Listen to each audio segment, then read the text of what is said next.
यावेळेला थोडीशी वेगळी परिस्थिती निर्माण केलेली आहे कुणी उमेदवारांनी, त्यामुळं अंदाज बांधणं थोडं कठीण जातं. निश्चित ही वेगळी परिस्थिती म्हणजे मला जाणून घ्यायला आवडेल.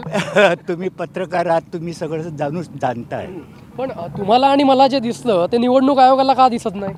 काय आता तो तेवढ्याबद्दलचं काही सांगता येत नाही, पण कारण हे दिसायला पाहिजेत आणि ही आताची जी नवीन एक पॅटर्न ठरतो तो चुकीचा वाटतो, असं एक जाणकार मतदार म्हणून मला वाटतं. निश्चित तुम्ही अनेक निवडणुका आजवर म्हणजे मतदान केलं असेल, निवडणुका बघितल्या असतील.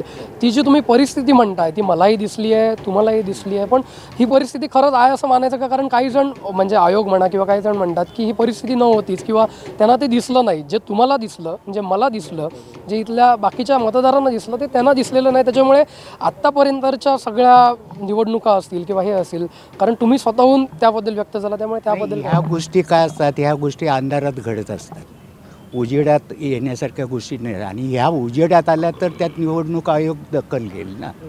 ह्या सगळ्या म्हणजे गुपचूप गोष्टी घडत असतात, त्यामुळे बाहेर यायला थोडा वेळ लागतो.